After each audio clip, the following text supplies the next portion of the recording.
don't trust most Americans' opinion on China. I lived in China for 3.5 years, and I can tell you the news does not paint the full picture of China. Alright, so this creator starts off by saying something really interesting, that most Americans don't get the full picture about China. And honestly, it's not just America. I myself, and I'm from Jamaica, have fell victim to some of what has been said about China. And she's right. A lot of what we hear about China is filtered through biased news or stereotypes. But she's lived here for like 3.5 years, and I've lived here for almost a year now. And reality is way different from what people think. And for example, she was shocked that, just how advanced China really is. And me too. Like, every day something new comes up, and it totally blows my mind. It shocked me how advanced China really is. They use mobile payments for everything. WeChat Pay, Alipay. People don't pull out credit cards any longer. Okay, so pause here for a second. She's talking about the mobile payment apps like WeChat Pay and Alipay being everywhere. And trust me, if you're coming to China, you need to download these apps even before thinking about coming to China. Like, imagine going anywhere just to buy like a coffee or a water, or groceries, or even street food, and you have cash. You're not gonna get served. Like, no one pulls out cash. It's just WeChat Pay. You can pay with your palm, you can pay with your face or your phone. Everything is done on your phone. It's crazy efficient compared to what most of us are used to. And this isn't just some far future tech. It's everyday life here, right now in China. Over there. They have high-speed rails that go just about everywhere. Shanghai, over the past 30 years, has developed from being a countryside to being a full, blown-out city. We don't talk about them. Now, check this out. She mentions the high-speed rail. If you come to China, you need to go on it. It's amazing. Well, the high-speed rail systems are all over Shanghai, and not only that, she points out how much China has transformed over the last 30 years.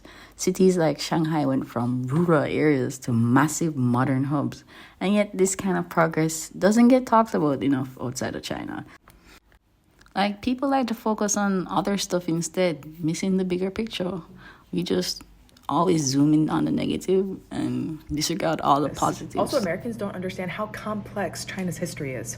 There are 1.5 billion people in China, and they have a history that spans thousands of years. You can imagine having that level of history. Why they operate the way they do and react to things now is probably due to what happened in the past.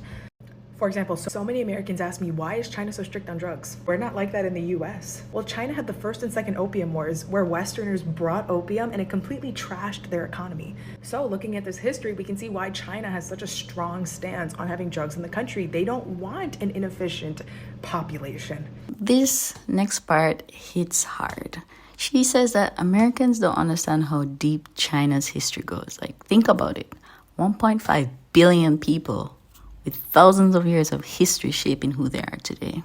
Their decisions, policies, everything, they're rooted in lessons learned centuries ago. For instance, you ever wonder, why is China so strict on drugs? Well, obviously, because of the opium wars. Western powers brought opium into China back then, wrecking their economy and society. Knowing that piece of history makes their zero tolerance policy make total sense. And I totally agree with it. And the way I think is we oftentimes ask, why is technology, why are our products not allowed to go into China? If I'm looking at history and I'm seeing all the different ways that Westerners have come over and completely China's economy, I'm like, if I'm trying to build up a city a country of 1.5 billion people, most of which are in rural populations, how are you going to have American technology come over and completely overtake their country? She also brings up another good point about technology. And the question asked is, why does China restrict foreign tech companies? It made me think about this quote, once bitten, twice shy.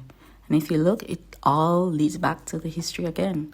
Foreigners have exploited China before, and if given the chance, they'd probably do it again, messing up their economy and their development. Come on, if you're trying to build a nation of 1.5 billion people, would you let some foreign tech company come in and dominate? Probably not. You'd want to protect your own industries and growth first. Makes sense? when you think about it, right?